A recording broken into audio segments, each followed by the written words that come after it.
E eu gostava de começar exatamente por aqui. Ou seja, nós temos muitos anos de debate sobre a democracia.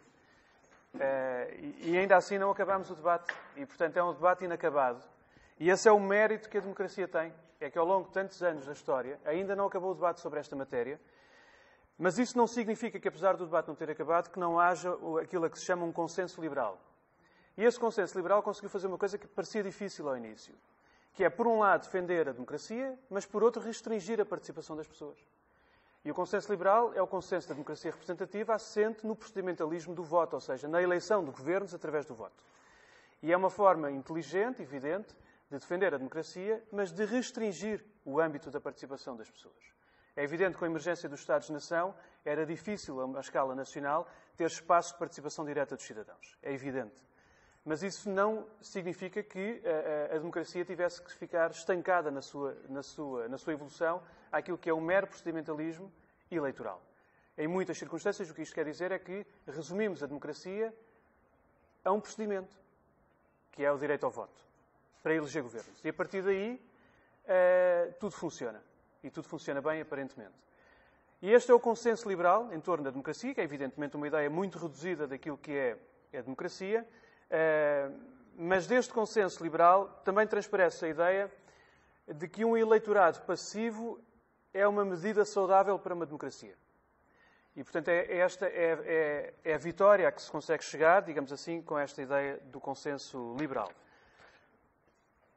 E hoje, chegados aos dias de hoje e ao longo de muitos anos, aquilo a que nós assistimos é um enorme contraste, ou vários contrastes em relação à democracia. Eu trouxe duas fotografias. Normalmente, também não utilizo muito texto nas apresentações, quem já conhece, e portanto penso que as fotografias falam por si. O que vocês têm do vosso lado esquerdo é uma fotografia alusiva à Primavera Árabe, e portanto estamos a falar de países que entraram agora e que estão a defender, digamos, a democracia. E do vosso lado direito têm países como Portugal, aquela fotografia, aliás, é tirada em Espanha, mas poderia ser em Portugal. Países com regimes democráticos supostamente consolidados a criticar esta democracia. Ou seja, há países que chegam agora e estão, entre aspas, felicíssimos por chegar a um regime democrático, o mesmo regime democrático baseado no consenso liberal, e do outro lado, países que já têm alguns anos deste regime e que não se revêem por completo na qualidade do regime. E, portanto, é uma democracia, de facto, feita de contrastes, e essa é a circunstância onde nós estamos atualmente. Isto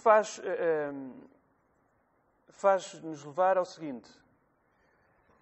Há uns anos atrás, o foco central do debate sobre a democracia era a questão das novas vagas democratizadoras. Não é?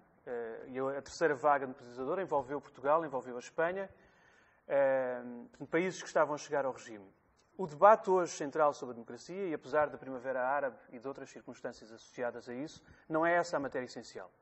Quando discutimos a democracia hoje, o central da questão é a qualidade do regime, em países com regimes, com democracias supostamente consolidadas. É esta a questão central, é que democracia é que se construiu e não apenas que democracia é de onde se partiu, digamos assim. Sim? Alguém queria colocar alguma questão? Não?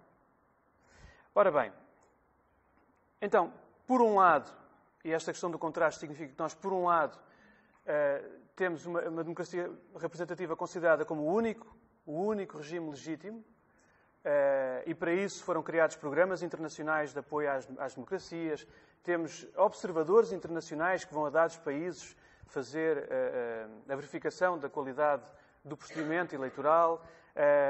Temos organizações internacionais que, sob a forma de chantagem a países do terceiro mundo e chantagem associada a financiamentos, a pagamentos e tudo isso, exigem a implementação de regimes democráticos. E, portanto, por um lado temos tudo isto, não é? Mas, por outro lado, em países onde essa democracia já existe há alguns anos, começam a ganhar uma forma, a contestação social começa a ganhar uma forma muito, muito expressiva. E aquilo que nos transparece, quer nestas manifestações que nós temos assistido nos últimos anos em Portugal, quer aqui ao lado em Espanha com os indignados, ou nos Estados Unidos com os Occupy, ou no Brasil, muito recentemente, como viram as grandes manifestações de milhões de pessoas nas ruas das principais cidades do Brasil, aquilo que se sente é um certo mal-estar difuso em relação à democracia. com críticas em relação às políticas da educação, da saúde, da justiça.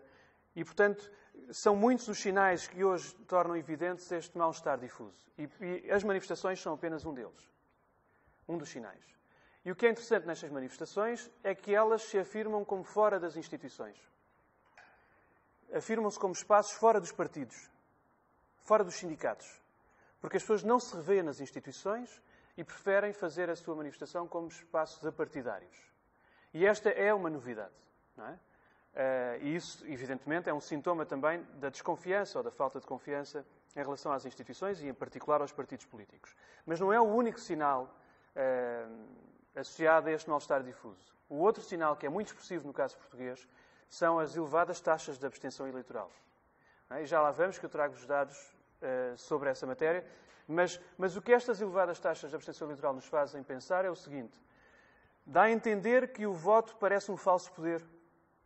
Ou seja, votemos ou não votemos, parece que o resultado não é um resultado que nos satisfaça e que mude a tendência das situações a favor, digamos assim, da defesa das comunidades. E, portanto, parece que quando eu digo que pode ser excessivo, mas quando eu digo que parece um falso poder, é porque se trata de um direito histórico que foi difícil de conquistar e que hoje é negligenciado por uma grande parte da população. Não exerce esse direito. E, portanto, isso quer dizer, evidentemente, alguma coisa. Digamos, um último sinal, que eu já vos falei, um último sinal em relação a esta contestação é a falta de confiança nas instituições. E essa falta de confiança, em minha opinião, é das matérias mais delicadas e menos abordadas. Porque o regime democrático representativo assenta na confiança. Nós votamos e delegamos o poder através do voto pela confiança em alguém. Quando essa confiança é abalada, é a base do regime que está a ser questionada. O mais delicado nesta matéria é que nós falamos frequentemente que o cidadão não confia nas instituições, na classe política, etc. Falamos menos numa outra vertente, que é a de que o governo, as instituições, também não confiam nos cidadãos. Porque normalmente a classe governativa olha para a sociedade como estruturas organizadas em lobbies corporativos que são incapazes de pensar o bem coletivo.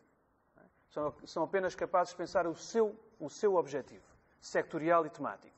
E, portanto, isto representa uma desconfiança em relação à sociedade, que ela é incapaz de pensar o bem coletivo. E, portanto, nós estamos perante aquilo que poderíamos dizer uma dupla fratura, ou uma desconfiança mútua dentro do regime. E eu acho que essa é uma matéria muito delicada, que não tem sido suficientemente abordada. E num estudo que saiu em 2009, que se chama Necessidades em Portugal, e foi publicado pela Gulbenkian e Tinta da China, tem um nome muito interessante que se chama À Tona d'Água. E, portanto, ou seja, a sociedade portuguesa está à tona d'água, não é? E agora, se calhar, depois de 2008, já não está tanto. Agora já está um bocadinho mais abaixo, não é? Do nível da água. Mas esse estudo tira uma conclusão muito interessante. E, reparem, é muito difícil de trabalhar a questão das necessidades em Portugal. É um tema muito difícil de trabalhar. Mas esse estudo tira conclusões muito interessantes. E uma das conclusões é que, para além destes dados da desconfiança em relação às instituições, o que diz é o seguinte: a sociedade portuguesa desconfia dela mesma, da própria sociedade. E, portanto, as relações de confiança estão cada vez mais circunscritas às relações familiares e de amizade. E isto é evidentemente um mau sinal, porque quando a sociedade desconfia dela mesma, é difícil criar ação coletiva, é difícil criar um impulso participativo em relação a um contexto como este em que estamos a viver. E, portanto, esse estudo tem uma série de conclusões muito interessantes, mas esta é uma daquelas que me chamou a atenção. Portanto, este quadro configura aquilo que ali está, que é uma crise da democracia representativa, desta democracia liberal, digamos assim. E os sinais são hoje muito evidentes. E eu começaria por que me parece que é particularmente interessante, é que a democracia falhou e está a falhar ainda no combate à pobreza e à exclusão social. E, portanto, no caso português, tradicionalmente Portugal tem cerca de 20% de pobres. Isto são dados anteriores a 2008. E mesmo que se possam mascarar números, porque é uma prática muito corrente nas instituições, mesmo que se possam mascarar números, Portugal tradicionalmente tem 1 milhão de pobres. 1 milhão não, portanto tem 20% de pobres. Mas esse mesmo estudo das necessidades em Portugal que eu vos falava há pouco, dizia o seguinte: Portugal tem 20% de famílias que vivem, isto são dados anteriores a 2008, atenção, e antes do início desta crise, 20% de famílias que vivem abaixo do limiar da pobreza. E para as quais as medidas de proteção social, como o RSI, o complemento solidário para os idosos e tudo isso, aquilo que fazem não é retirar a pessoa da pobreza, é diminuir a intensidade da pobreza. Uma coisa é o limiar da pobreza e outra coisa é a intensidade da pobreza. O limiar significa que está abaixo ou está fora do quadro da pobreza e a intensidade é saber se é muito pobre ou menos pobre. O que as medidas de proteção social têm feito é diminuir a intensidade, mas não retira a pessoa do limiar. Isto é quase como morrer na praia, não é? E, portanto, de facto, há uma proteção social, mas não retira as pessoas desse contexto. E, portanto, juntando estes 20% de famílias pobres, abaixo do limiar de pobreza, 30% das famílias portuguesas são as chamadas famílias sanduíche, que vivem com 1.000 euros por mês. E o que é curioso é que, no caso destas famílias, elas vivem, às vezes, com mais dificuldades do que as famílias pobres, pelo seguinte, é porque elas estão fora do quadro dos apoios sociais, dos apoios de proteção social do Estado. E é aquela situação de uma família que, num mês, tem uma avaria no carro, precisa de arranjar o carro. Desequilibrou por completo o orçamento. Tem que comprar uns óculos novos, tem que ir a um médico, tem uma consulta, uma coisa qualquer para resolver. Desequilibra por completo o orçamento familiar e não tem qualquer proteção do Estado. E, portanto, muitas das vezes estes 30% de famílias sanduíches vivem de uma forma mais desequilibrada do que algumas das famílias consideradas mais pobres. Se juntarmos estes dois grupos, temos 50% das famílias portuguesas em situação muito delicada. Isto são dados anteriores a 2008. É evidente que hoje essa situação é muito mais grave, apesar de toda a artimanha, de toda a forma como os dados podem ser manipulados. Mas é, evidentemente, um problema e estamos a falar de um problema gerido em contexto democrático. A democracia não conseguiu resolver este problema. E isto significa que hoje nós estamos a fazer uma coisa que é conjugar democracia representativa com uma distribuição regressiva de recursos, com uma concentração de recursos em alguns grupos sociais. E, portanto, é evidente que isso cria desequilíbrios numa sociedade e cria desequilíbrios num regime democrático. E vamos ver mais à frente porque é que isto cria no caso português. Outra das questões que leva a esta crise da democracia é, evidentemente, também as situações de corrupção na classe política, e não só, e o descrédito dos partidos políticos. Este quadro poderíamos dizer, um quadro de apatia democrática, deixa transparecer a ideia de que a democracia representativa deixou de ser mobilizadora para muita gente. E já falámos do caso das taxas de abstenção eleitoral. E o que eu acho é que a democracia representativa está hoje no meio de forças e de influências muito complexas. Ela está a ser lapidada por cima, a democracia representativa, por influência dos grandes interesses internacionais, financeiros, económicos e tudo isso, que impõem, como nós todos estamos a viver, grandes e seríssimas limitações à ação dos Estados, mas também está a ser questionada a partir da base, através deste tipo de movimentos, como vocês têm nas fotos, que querem mais democracia, mais participação. E, portanto, ao mesmo tempo que a democracia está a ser lapidada por cima, há grupos que, por baixo, digamos, da base, tentam defender uma outra forma de fazer e de exercer a democracia. Uma imagem também interessante para ver sobre isto é que os princípios e as regras da democracia representativa estão num processo de universalização. Há cada vez mais países a entrar em regimes democráticos. Mas a democracia continua restringida ao espaço do Estado-nação. Nós só exercemos o nosso direito democrático dentro do nosso espaço-nação. E isto é particularmente relevante no contexto da globalização, em que as grandes decisões que afetam as nossas vidas não são tomadas ao nível do espaço do Estado-nação. São tomadas em instâncias internacionais que não são democraticamente eleitas. onde a democracia ainda não chegou. E, portanto, deste ponto de vista, há evidentemente uma limitação à participação dos cidadãos na construção das suas sociedades. E neste ponto de vista, eu não gostaria de deixar de referir aqui aquilo que são os grandes grupos financeiros e as agências de rating, que hoje são os atores que influenciam a direção das políticas públicas. Ao imporem determinadas políticas, e neste momento são as chamadas políticas de austeridade, que estão a ser impostas a partir do exterior, podemos dizer que também a partir do interior, evidentemente. Não é apenas uma questão externa, mas o que nos deve questionar é o seguinte: esta tão grande concentração de poder fora das instâncias de eleição dos cidadãos torna pelo menos estranha a ideia de que a democracia funciona bem apenas porque podemos eleger um governo que aparentemente governa bem. E, portanto, esta é uma questão que nós devemos colocar. Não é? A democracia vive hoje esta dupla patologia, e eu citaria aqui o Boaventura Sousa Santos, esta dupla patologia. A patologia da representação e a patologia da participação. A primeira, a da representação, significa o quê? É que as pessoas não se sentem representadas. Que era o que já se dizia aqui há pouco. Muitas das vezes nem conhecem os seus governantes. Estão distantes, não querem saber. Mas há também a patologia da participação.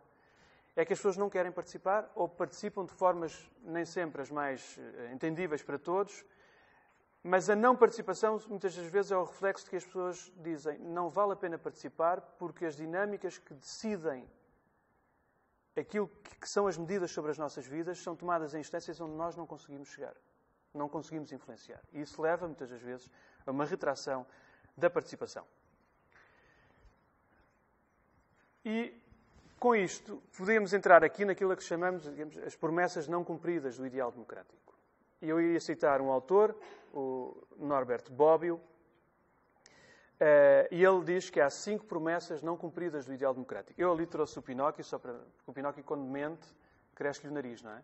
E, portanto, quando promete qualquer coisa que não faz, digamos, é uma imagem alusiva à mentira e a não cumprir qualquer coisa. Depois são tudo imagens divertidas do Lula da Silva, do político que faz um discurso, mas o discurso cai automaticamente no balde do lixo, atrás do púlpito. Confesso que aqui não tenho nenhum balde de lixo. Bom, e a outra que promete, mas de dedos cruzados. Portanto, ou seja, esta ideia de que o ideal democrático tinha um conjunto de promessas que não conseguiu resolver, e o Norbert Bobbio diz-nos que são 5 promessas. Primeiro é que o povo constituído por indivíduos é irrelevante. Como aqui já se disse, na sociedade de hoje, quem tem relevância política, no contexto democrático, são os grupos organizados. São esses que conseguem ter interlocução direta com a classe governativa. E o cidadão individual, e que é a grande maioria que está fora das instâncias associativas e outras organizadas, não tem relevância. Por outro lado, uma segunda promessa é a existência de um choque entre a representação política e a representação de interesses. E em muitas circunstâncias o Estado aparece como um representante de interesses organizados. A defender interesses organizados. A terceira promessa não cumprida é que o ideal democrático estagnou o seu processo de aprofundamento. E já vamos ver no caso português, e eu aqui vou voltar à questão trazida pelo Salles Gomes relativamente à Constituição, mas, digamos, a democracia estagnou o seu processo de aprofundamento. Em muitas circunstâncias, resumiu-se, como disse há pouco, a um procedimentalismo eleitoral. E há uma quarta promessa não cumprida, que é a de que a democracia não eliminou o poder invisível. Ou seja, nós temos um Estado visível e um Estado invisível. E as decisões que são tomadas, normalmente são tomadas no campo do Estado invisível, que depois são apresentadas em grandes campanhas de propaganda e mediáticas, de uma outra forma, com uma outra roupagem, como se fosse uma outra coisa que tivesse a ser decidida.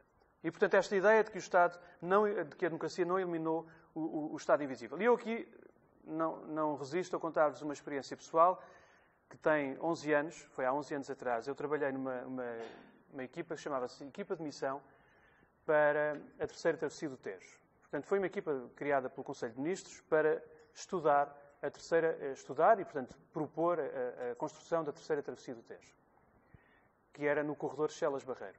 E, portanto, era uma equipa de 5 ou 6 pessoas, tinha vários engenheiros na área dos transportes, do ambiente e tudo isso, e eu estava mais responsável pela parte dos impactos sociais da ponte. Ou seja, que tipo de ponte e que, em função do tipo de ponte, que impactos sociais é que poderão ser causados, quer na margem sul, quer na margem norte.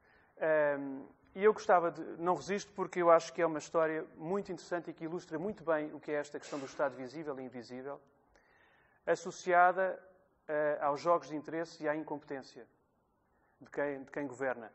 Um trabalho anterior a esta equipa onde eu estive, aí não conseguem ver, sim? Foi feito um trabalho que era um estudo comparativo, na altura chamava-se GATEL, era um gabinete de apoio, portanto, a uma nova travessia no Tejo, e estavam em comparação três possíveis pontes. A primeira era um túnel debaixo do rio Trafarial-Gés, mesmo junto à 25 de Abril, portanto, por baixo do rio, aqui. A segunda alternativa era... Segunda não por ordem de prioridade, vamos lá. A segunda seria o corredor Chelas-Barreiro, com uma variante diferente das outras que vamos ver, é que esta ponte previa a componente ferroviária. Não sei, eu que vivo no Algarve, sabia bem o que era vir a Lisboa de comboio, tinha que ficar no Barreiro e apanhar o barco para depois andar até Santa Apolónia. E, portanto, o que esta ponte iria fazer, para além da componente automóvel, era também fazer a ligação ferroviária da linha do Sul à linha do Norte. E a terceira alternativa era a ponte Vasco da Gama, aqui. Todos os dados indicavam que a melhor ponte, em termos de política estratégica para o país, era esta. Mas dizer-vos outra coisa. Qual era o objetivo de fazer uma segunda ponte no Tejo? Era descongestionar a 25 de Abril. Este era o objetivo. E é bom não esquecer isto. Era descongestionar a 25 de Abril. E, portanto, em termos de tráfego de rodoviário, a que melhor fazia esse papel era o túnel aqui ao lado. Não há dúvida. Mas em termos estratégicos para o país, esta era a que melhor respondia, porque não é uma distância assim tão grande de uma ponta à outra e tinha a componente ferroviária também. Então, a pior alternativa de todas era esta, a Vasco da Gama. E foi a que foi construída. E esta ponte é o erro do século em Portugal, dito por algumas pessoas, eu concordo com isso, porque atrás disto vem uma série de erros. Aquilo que o Estado gastou na ponte é apenas uma ínfima parte daquilo que o Estado gastou, através, muitas vezes, das autarquias, mas não só, na infraestruturação e na expansão de toda a área metropolitana para norte. A área metropolitana de Lisboa, que não existia. E, portanto, a infraestruturação de toda aquela área são milhões de euros. E, portanto, associado a isso, há evidentemente muita especulação imobiliária e, associado a isto, não houve aquilo que se esperava de início, um maior descongestionamento da ponte 25 de Abril. Esta ponte, que custou, como sabem, muito dinheiro, tem aqui uma obra de arte excepcional, que é o vão suspenso, este vão suspenso, já muito colado à margem norte, e este vão foi construído porque por baixo passa um canal de navegação de barcos. Não é? Só que esta ponte foi construída ao mesmo tempo que a Expo 98, e vocês conhecem a Torre Vasco da Gama. A torre entrou dentro do rio. Portanto, a torre foi construída dentro do rio e inviabilizou o canal de navegação.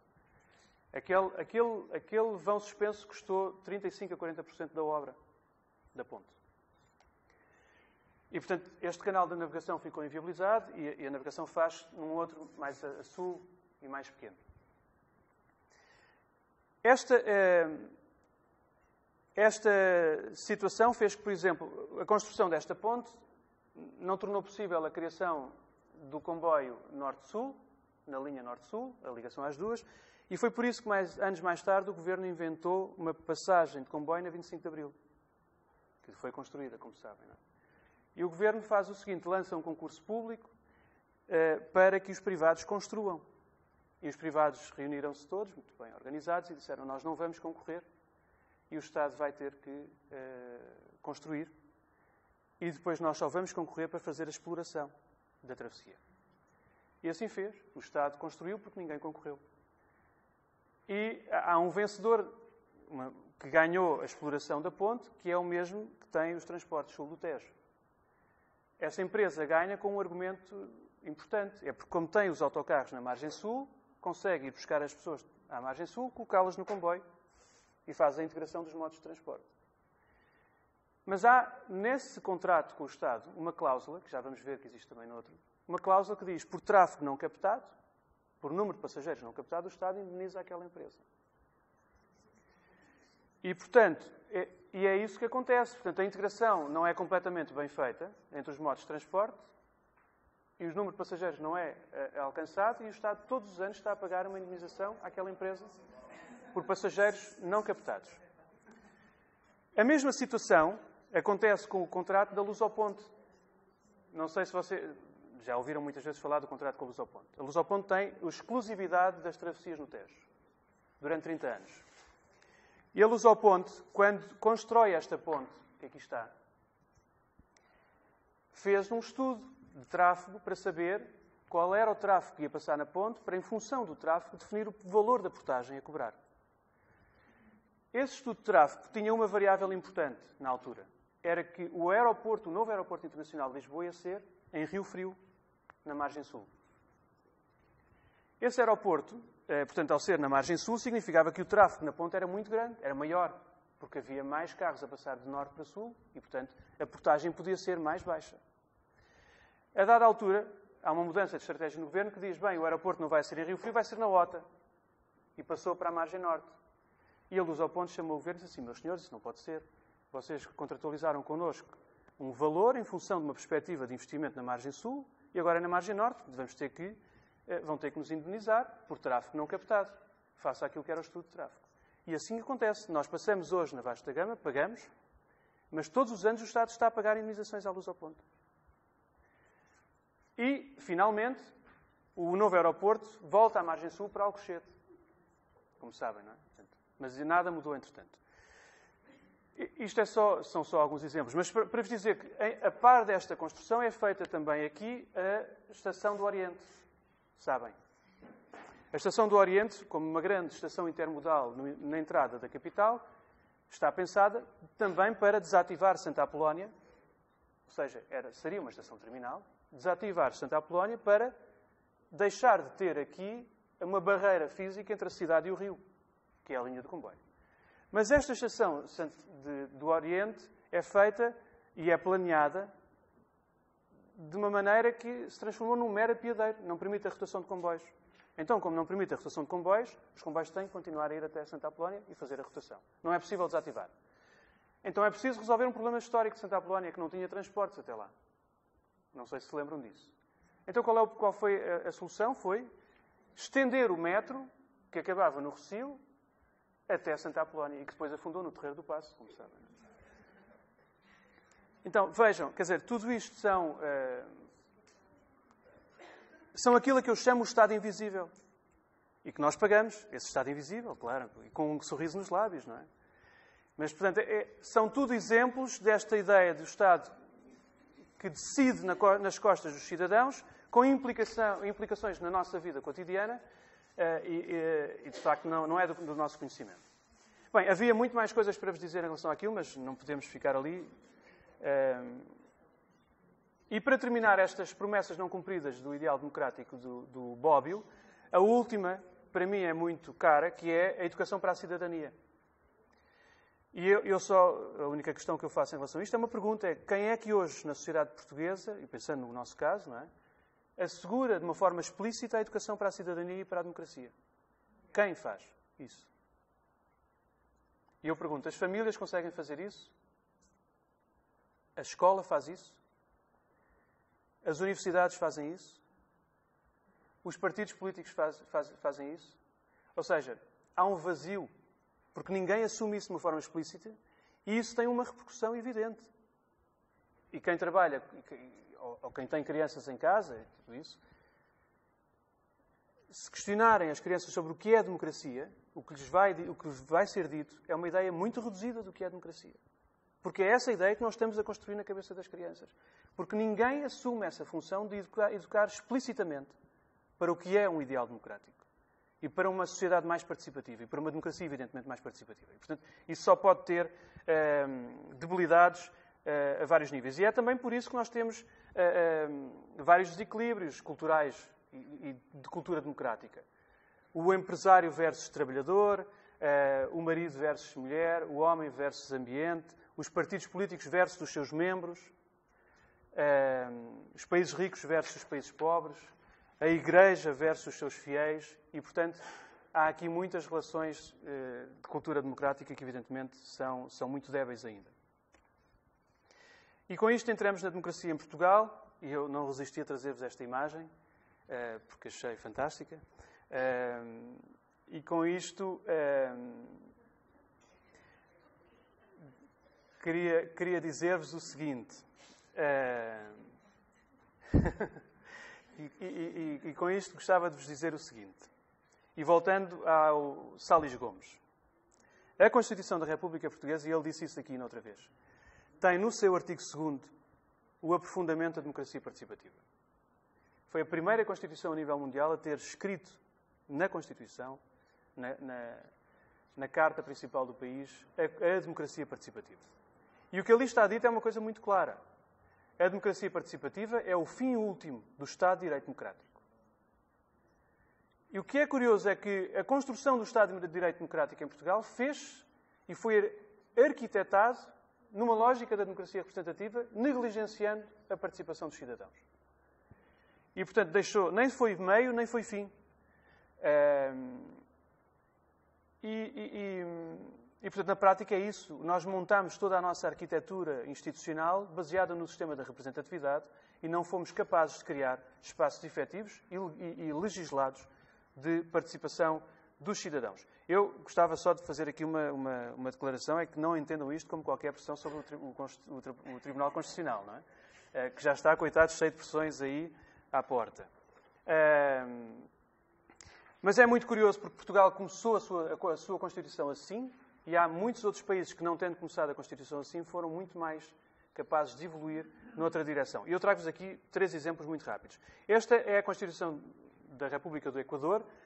As letras estão a vermelho, infelizmente não se consegue ver bem, mas reparem, é uma Constituição evidentemente mais recente, mas que prevê a participação dos cidadãos a diferentes níveis de governo, na elaboração de planos e políticas nacionais, locais, setoriais, na melhoria da qualidade e do investimento público, a definir agendas de desenvolvimento, elaborar orçamentos participativos, estão dentro da Constituição, a fomentar a transparência, a prestação de contas, o controle social e a formação dos cidadãos e impulsionar processos de comunicação.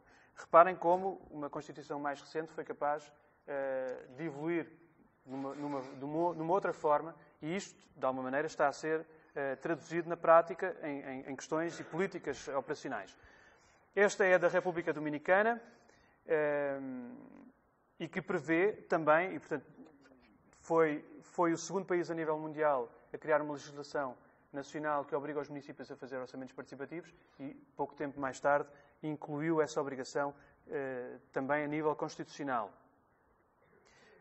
O Peru foi o primeiro país do mundo a fazer uma lei nacional sobre orçamentos participativos, que os torna obrigatórios para todos os municípios e regiões, e que também está espelhado na Constituição. E, portanto, vejam, quer dizer, o que é muito curioso, e era isto que eu gostava também de vos dizer, o que é muito curioso é o seguinte. O que estes países estão a fazer é um debate de como é que o Estado, a relação Estado-sociedade, se pode reforçar ao nível da Constituição. O debate que neste momento está a acontecer em Portugal é como é que o Estado e o mercado se podem reforçar, e isso implica uma revisão da Constituição. Porque a revisão da Constituição que está a ser discutida em Portugal é para fragilizar a relação Estado-sociedade e reforçar esta relação Estado-mercado. Ao contrário do que outros países estão a fazer, e, portanto, não temos que ser iguais aos outros países, mas é, evidentemente, uma questão que nos deve preocupar.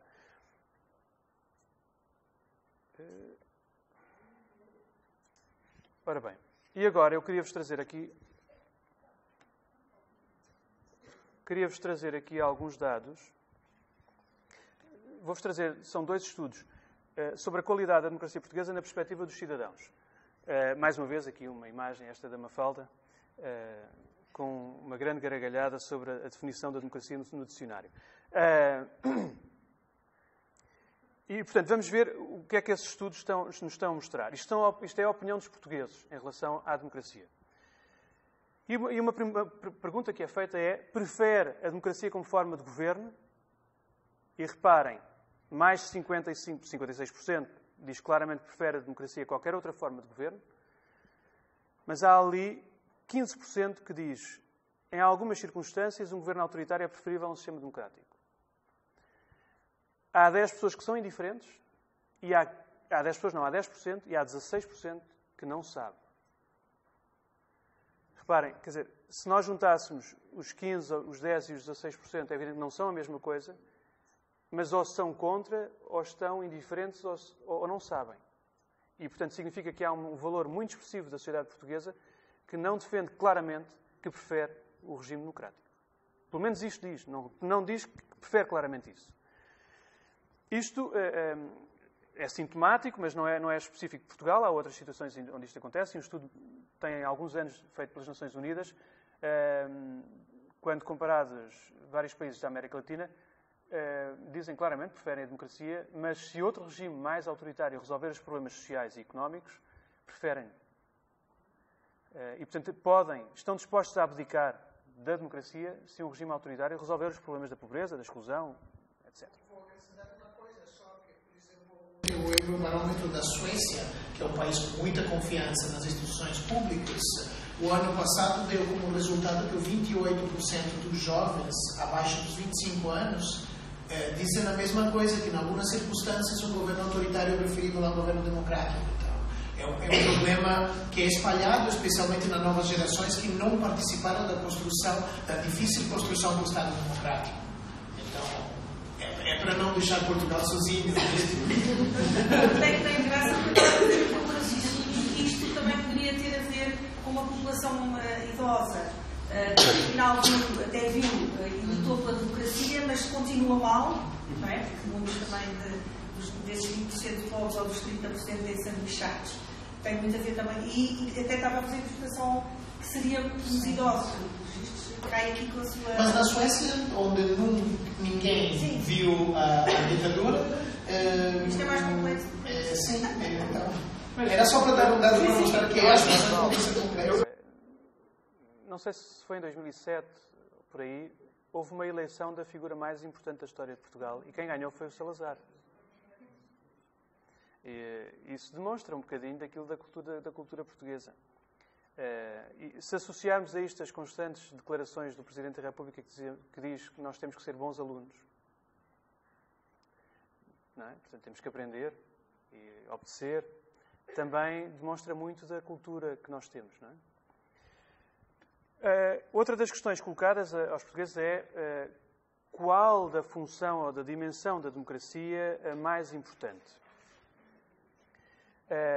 E reparem, o que é muito curioso, a mais importante dimensão da democracia para os portugueses é está aqui em baixo, haver um nível de bem-estar mínimo para todos os cidadãos. Uma vida digna. E eu posso dizer que, não vos trago aqui, porque eram muitos dados, mas que a opinião dos portugueses em relação à qualidade da democracia portuguesa nos últimos 5 anos regrediu de uma forma estrondosa. E isso está evidentemente associado à regressão da qualidade de vida das pessoas. E, portanto, as coisas têm evidentemente o seu impacto.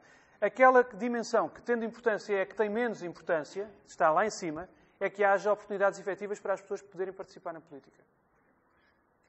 Desde que os outros resolvam o problema, está tudo bem e, portanto, não temos que ser necessariamente envolvidos e participar nas matérias. Qual é o maior defeito da democracia em Portugal para as pessoas? Aquela é mais uma fotografia fantástica das exposições, das manifestações, não é? O que aqui me chama a atenção neste quadro é o primeiro ponto que está lá em cima. É que, quando questionados, 20% dos portugueses não sabem. É tanta coisa. Exatamente. Exatamente. Mas 11%, 19% diz que é a falta de confiança nos políticos e no governo. Sim, sim, exatamente. Sim, sim, porque é dado o leque de respostas, não é? E não sabia. Não, isso também significa...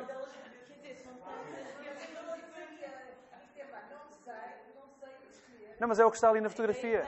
Perante isto tudo, a pessoa até tem dificuldade porque acha que é tudo. E, portanto, olha, não sei, é tudo. É o que está na fotografia, não é? Eu não tinha a resposta a tudo isso.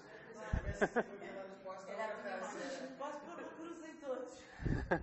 Mas a ideia era esta, que as pessoas pudessem escolher uma, aquela que é mais importante para perceber, não é? A outra questão é o acesso à justiça e à igualdade perante a lei.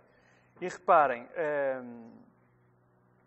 aqui, vejam, 59% dos cidadãos, independentemente do seu estatuto económico, social ou político, acha que não são tratados da mesma forma, não é? Perante a justiça e a lei. Este que está a verde, é por isso que tem uma cor diferente, é porque a forma afirmativa da frase é diferente. As decisões dos tribunais são lentas e não vale a pena recorrer aos tribunais. Portanto, as pessoas estão muito de acordo ou de acordo com aquela afirmação. Portanto, também a justiça é uma das instituições, é um dos pilares da democracia que é claramente questionado pelos portugueses. As oportunidades de participação política, e relembro aqui que nas dimensões da democracia esta é a componente menos valorizada pelas pessoas, é a participação, e portanto que nas oportunidades de participação política também vemos em que dimensão é que as pessoas estão mais de acordo ou menos de acordo. E portanto consideram que greves e manifestações estão demasiado controladas pelos sindicatos e pelos partidos, e é por isto que as novas gerações de manifestações se afirmam fora dos partidos e dos sindicatos e de outras instâncias, que existem discriminações que dificultam a participação das minorias na vida política, que a maneira como os partidos funcionam limita a participação dos cidadãos, por aí fora. Não é? Portanto, tudo isto reforça esta ideia que temos vindo aqui a dizer, que alguma coisa não está bem. Quando questionados sobre quais são as formas de participação política mais eficazes, ainda assim dizem que é votar nas eleições. Não é? Que ainda assim é aquilo que pode ter um maior impacto. Mas não votam depois, não é? Mas é muito curioso, a segunda opção diz alertar os órgãos de comunicação social. E isto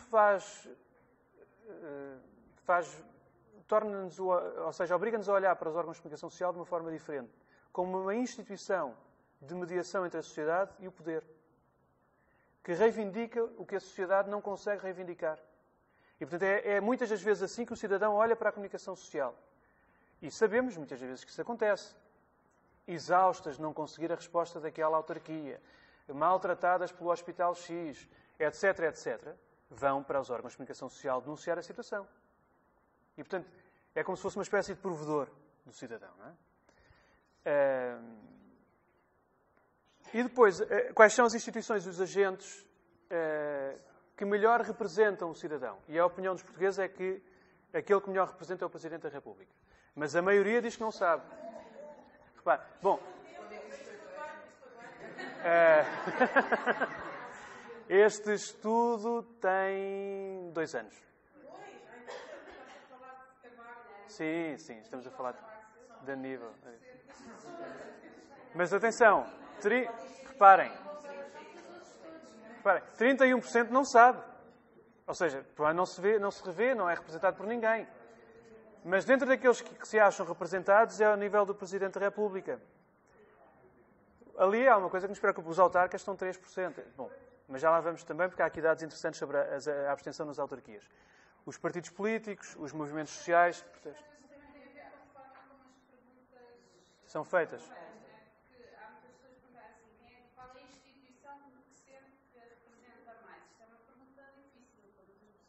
Sim. E agora volta à história do Obama, lá a pergunta é: confia ou não confia no Presidente? Olha, aquilo é o mais. A pergunta é sempre o mais básico possível para também não dar aço. Às vezes aquilo não se sabe, às vezes as pessoas até têm dito, não sei como é que. Sim. Não, a pergunta é esta. A pergunta é relativamente esta. Sim. E só podiam escolher uma. Só pode escolher um. Não, é a escolha. Exatamente. Bem, e agora trago-vos o segundo estudo, também sobre a qualidade da democracia portuguesa, na perspectiva dos cidadãos, mas não feita a nível nacional, mas feita numa perspectiva comparativa. E isto está disponível, todos estes são dados públicos, eu depois vou-vos deixar também base de dados para poderem ficar com eles, mas isto são dados do European Social Survey. E aqui voltamos à questão do interesse na política. E reparem, estes dados são comparativos entre 2012, 2 e 12, portanto estamos a falar de um período de 10 anos, que já é um período interessante, e 12 foi o ano passado, já num contexto muito complicado para os portugueses. E o que este quadro nos diz é que há um forte crescimento das pessoas nada interessadas na política. Repara, passa de 32% para 41%, e portanto é ali que se dá, de facto, ao nível do nada interessado, que se dá o crescimento. Não é? Aqui há também uma diminuição, evidentemente nos muito interessados são cada vez menos, e portanto há um afastamento progressivo nos últimos 10 anos. O outro quadro é a confiança nos políticos, e mais uma vez um claro agravamento. Portanto, aqui a laranja é o ano 2012, aqui é o ano 2002, e portanto vejam, o zero significa nenhuma confiança. É zero de confiança. E reparem que passa de cerca de 18% para 35%. Um agravamento muito substancial nos últimos 10 anos. Estou a falar, tudo isto são amostras representativas, feitas com base nos princípios das amostras representativas. A confiança no Parlamento, o que nos diz aqui o dado, é também a mesma coisa. Reparem, zero de confiança, menos de 10%, passa para quase 26%. 25% de qualquer coisa é 1 em cada 4 portugueses. 1/4 dos portugueses não tem qualquer confiança no Parlamento.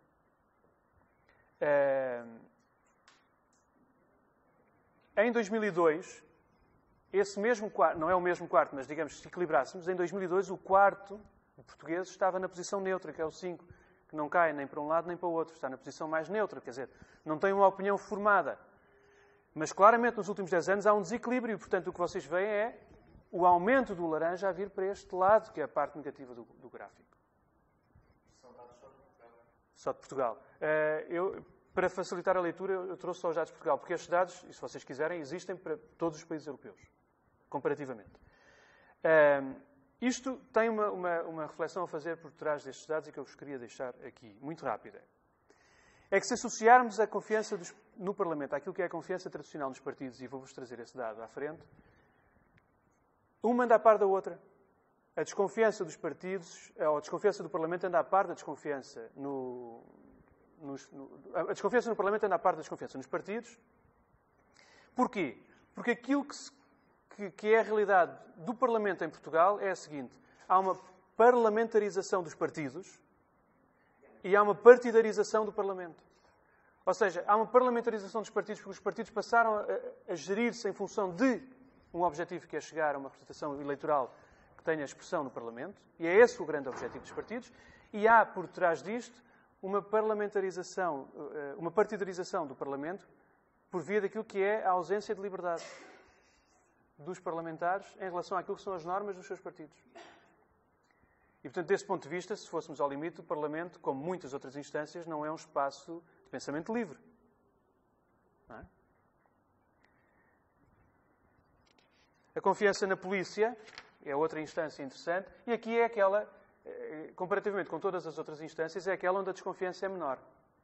Há mais de 25% que está na posição neutra, portanto, que não tem uma opinião formada, digamos assim, mas, no geral, há uma certa distribuição equilibrada entre os aspectos positivos e negativos, entre a confiança ou a falta da confiança na polícia. Outra pergunta é, quão democrático é o país onde vive? E aqui vemos que o número mais expressivo está no meio, outra vez, são aqueles que não têm uma opinião formada, o que é só de si expressivo, ou seja, alguém que vive em Portugal não sabe quão democrático é o seu país, ou seja, não tem uma opinião sobre essa matéria, já deixa muito a entender. E depois vemos, quer dizer, de facto ainda há uma maioria que acha que o país é democrático, mas há sinais aqui que nos alertam para opiniões que acham que o país é nada democrático. Qual é o grau de satisfação com a forma como funciona a democracia? Mais uma vez, a situação é de uma falta de opinião ou de uma certa indefinição, mas aqui há um outro elemento, é que entre 2002 e 2012 há um crescimento daqueles que têm uma opinião negativa em relação ao funcionamento. E, portanto, isto reforça aquela ideia que eu vos disse há pouco, que nos últimos 5 anos em Portugal agravou-se muito esta relação de mal-estar entre a sociedade e a classe governativa. E a questão dos partidos políticos. Para terminar estes gráficos. Confiança nos partidos políticos é evidentemente muito negativa. E agravou-se mais de 30%. Estamos a falar de 1/3 dos portugueses que têm zero de confiança nos partidos. E eu não resisti, trouxe-vos uma outra imagem da Mafalda. Não sei se conseguem ler.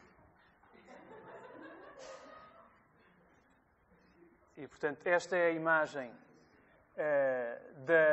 em relação aos partidos políticos, mas não é só em relação aos partidos políticos. Esta ideia de que a democracia interna é tão pequenina...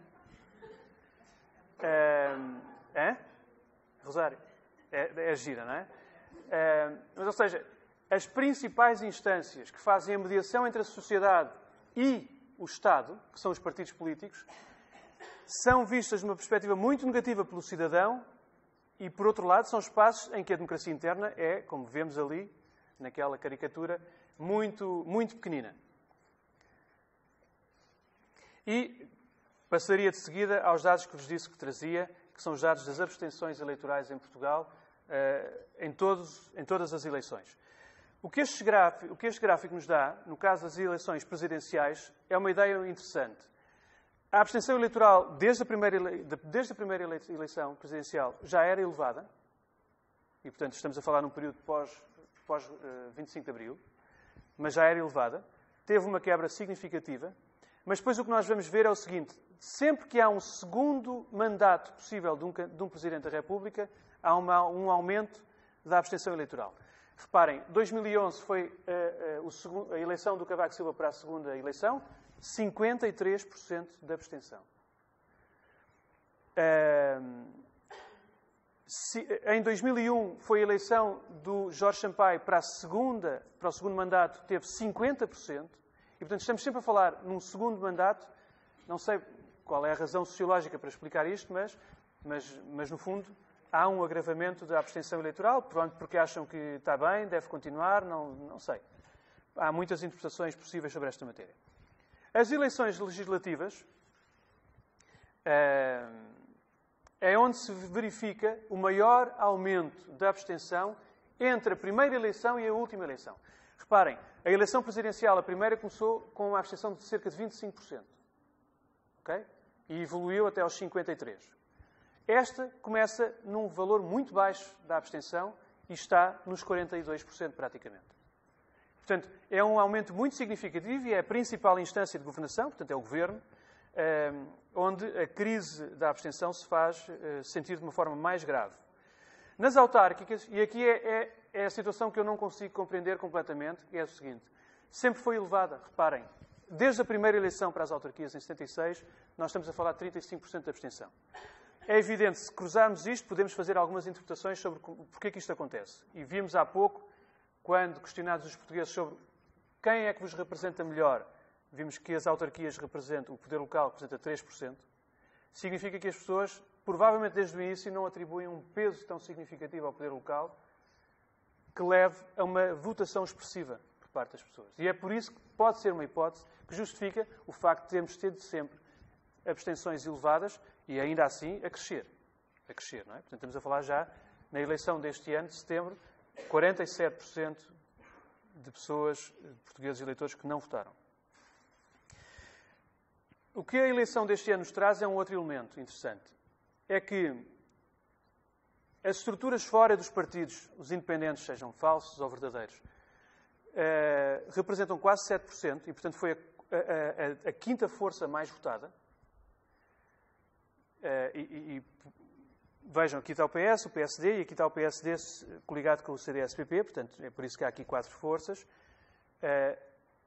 Mas é a quarta força. E a quinta força são os votos brancos. E os votos nulos, a lista é infindável, a lista é gigantesca de coligações possíveis e, portanto, o que aqui eu quero dizer com isto é o seguinte: os votos brancos, nulos e os independentes têm uma expressão muito significativa nestas eleições. E isso demonstra a insatisfação das pessoas. Ou seja, era aquilo que dizia há pouco. Pode haver aqui um indício de uma certa mudança. A abstenção continua a crescer, mas naqueles que votam, aqueles que saem de casa e que vão votar, começa a haver um valor expressivo daqueles que manifestam contra mesmo. E esses são os votos brancos e nulos. Se juntarmos a isso os independentes, passamos a ter valores expressivos de uma insatisfação em relação aos partidos. As eleições europeias, a primeira de 87, reparem, está nos 63%, são valores espantosos, como é evidente, não é? E bem, quase a terminar, eu queria dizer o seguinte. Nós temos um país pequeno, mas, em minha opinião, nós temos um país com várias democracias. E queria fazer aqui uma reflexão muito curta sobre isto. Não sei se aqui as pessoas têm um conhecimento sobre a situação na Madeira e dos Açores.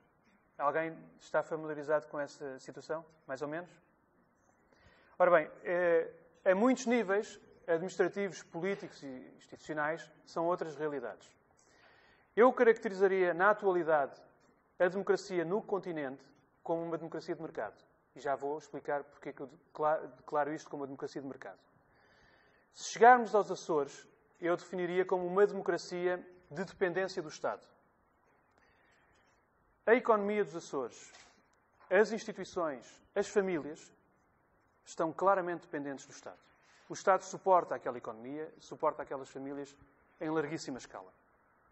Portanto, é uma região autónoma completamente dependente do Estado. E a democracia é dependente do Estado nessa matéria. Na Madeira, eu classificaria como a democracia do medo ou da chantagem.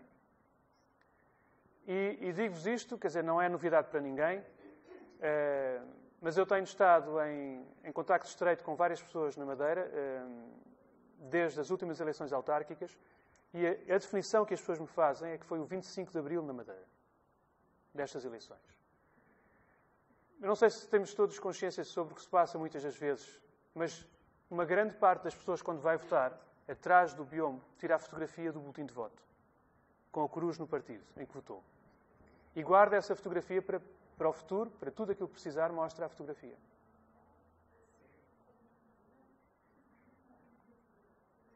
Precisa de resolver um problema no governo regional, precisa de resolver... Hã? Não é uma...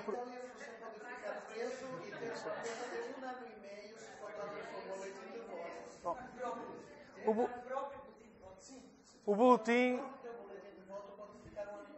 Já aconteceu nas últimas eleições que algumas pessoas foram ouvidas porque o telemóvel fazia barulho e a mensagem deu lá, a polícia foi lá e só. Mas o boletim não tem nome, então. Quer dizer, o boletim não tem nome, então é uma fotografia que a pessoa pode sempre alegar que não é sua. Mas isto é verídico. Isso não é generalizado. Não, acontece com muita gente. Que depende do governo regional, depende do poder local e que nessa dependência tira como salvaguarda a fotografia de que votou naquele partido para poder beneficiar daquilo que por vezes precisa. Precisa de um posto de trabalho, por vezes.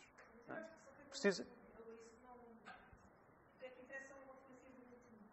É a prova de que aquela pessoa votou no partido.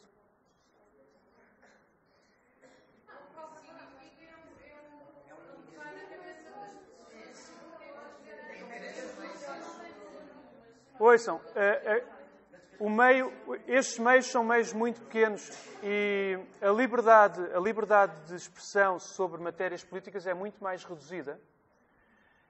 E assumir publicamente que não se vota no partido, no caso da Madeira, pode ser uma condicionante muito séria para a família.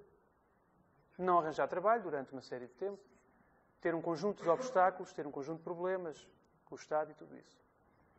E, portanto, digo-vos isto porque tenho contactos com muitas pessoas atualmente na Madeira e algumas delas da Universidade da Madeira e são relatos que chegam.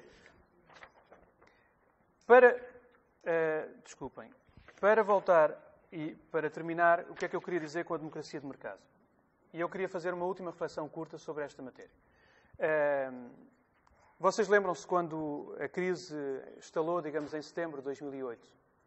A chamada crise do crédito de alto risco, organizada pelos grandes grupos financeiros. Qual foi a primeira reação dos Estados em relação a isso? Foi correr atrás dessa crise, utilizando os orçamentos de Estado para resolver o problema das dívidas dos bancos e salvar os bancos. Esta foi a primeira medida dos Estados. E parece que já nos esquecemos, porque já foi há alguns anos, há 5 anos. Com isso, os Estados endividaram-se ainda mais. E como se não existissem outras respostas possíveis, utilizaram o dinheiro público para salvar os especuladores. Tentaram, com isso, diminuir os impactos da crise na economia real, como, por exemplo, a questão do desemprego. Aumentaram a dívida pública e o déficit. E este caminho trilhado pelos Estados abriu uma perspectiva para os grupos financeiros de que tinham ali uma nova frente para a especulação, que é a especulação com a dívida pública. E, portanto, aqueles que estavam a ser salvos pelo dinheiro dos Estados viram nessa matéria uma oportunidade para, a partir daí, especular com o orçamento dos Estados. Para quê? Para recuperar o que tinham perdido nas suas grandes aventuras especulativas.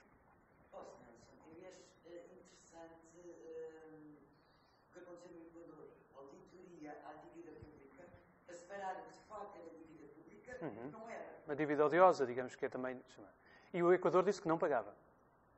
Não pagava e isso foi o argumento que levou a que os especuladores aceitassem negociar a dívida. E negociaram a dívida. E houve coisas que não foram pagas, que era dívida ilegítima, digamos assim. E, portanto, o ataque dos especuladores passou a ser a dívida pública. E de uma forma muito eficaz, porque escolheram país a país, um de cada vez. A Grécia, depois a Irlanda, depois Portugal, depois a Espanha, etc. Um a um, para ser muito eficaz. E, portanto, claramente o que gostava em casa era recuperar o capital perdido. E é isto que eu chamo de democracia de mercado. Porque ela está, neste momento, a provocar uma erosão dos Estados e dos direitos dos cidadãos. Os Estados, portanto, entraram numa espiral de endividamento e, portanto, que tornou incontrolável a questão da despesa pública, do endividamento. Isto significa que hoje, para conseguirmos pagar isso, são feitos feito aquilo que tudo já sabemos, os grandes cortes nos gastos públicos, nos direitos laborais, nos salários, tudo isto como garantia para que o Estado consiga pagar a dívida aos especuladores. É a soberania dos mercados sobre os Estados e sobre os direitos e sobre os cidadãos. E a questão é, ou as democracias controlam os mercados, ou os mercados destroem as democracias. E esta é a questão essencial nos dias de hoje. E resistir como cidadãos a tudo isto é aquilo que movimenta muita gente nas mobilizações que nós vamos assistindo. E, portanto, é uma espécie de um sequestro à democracia. Podemos utilizar termos mais bonitos, mas, no fundo, é uma democracia um pouco sequestrada na atualidade. E, para terminar, onde é que fica a participação no meio de tudo isto? Onde é que fica a democracia participativa no meio de tudo isto? E eu queria aqui citar um autor brasileiro, que é o Pedro Demo, que nos diz que participação é conquista. Para significar que é um processo, que é algo que vamos construindo, e no sentido legítimo do termo, é infindável, é um constante vir a ser, é a ideia de continuar em frente, sempre fazendo participação. Não existe suficiente participação ou participação acabada. Quando ela se pensa acabada, a partir desse momento começa a regredir. E já vimos isto em muitas circunstâncias. E eu aqui desafiava-vos, se alguma vez tiverem curiosidade para isso, analisar os programas de governo dos diferentes governos constitucionais da República Portuguesa. Tirando os primeiros, a seguir ao 25 de Abril, onde a democracia faz parte dos programas de governo, desde aí a democracia não existe. Não é a democracia não existe, é a democracia como objetivo de governo não faz parte do programa de governo. Não há uma única referência à construção da democracia participativa no país, nos diferentes programas de governo. Isto reforça aquilo que vos disse há pouco do artigo 2º da Constituição, que tem lá como objetivo o objetivo final do Estado de Direito Democrático é a democracia participativa. E, portanto, o atual contexto é um contexto que se caracteriza por duas alianças estruturantes e de contraste. A primeira aliança é a aliança entre os Estados e os mercados, e é esta que eu chamo de democracia de mercado. E a segunda aliança é entre Estados locais e comunidades. E é aqui que eu acho que está a emergir a democracia participativa. É ao nível dos Estados locais, do poder local. Quando eu vos dizia há pouco que o objetivo que está traçado na Constituição, no artigo 2º, é o Estado de Direito Democrático como fim último, é a democracia participativa, hoje, e infelizmente, a democracia participativa não aparece como um fim de um Estado de Direito Democrático, mas como, passa a expressão, um tapa-buracos de uma cultura que se criou, de um afastamento progressivo que se criou entre cidadãos e Estado. E estamos, por via da democracia participativa, a tentar recuperar os efeitos perversos da democracia representativa. Portanto, não estamos a dizer que é o fim último do Estado, estamos a tentar recuperar o que se danificou com o modelo de democracia que foi adotado, utilizando para isso a democracia participativa. E, para terminar mesmo, eu queria citar aqui um autor que eu gosto muito, que é o Eduardo Galeano. E ele diz o seguinte, e vou dizer um palavrão. Este mundo de merda está grávido de outro. Este não é o único mundo possível. Dizem que este é um mundo democrático, mas vale a pena perguntar até que ponto ele é democrático. Um mundo onde a soberania se perde a cada dia. Há um outro mundo possível que está na barriga deste. É um mundo mal nascido, mas existe na barriga deste. À espera. É um mundo diferente e de parto complicado. Não é fácil o nascimento, mas sem dúvida que pulsa no mundo em que estamos. É um mundo que pode ser, pulsando no mundo que é. Este mundo que pulsa é, em minha opinião, o mundo da democracia participativa. Obrigado.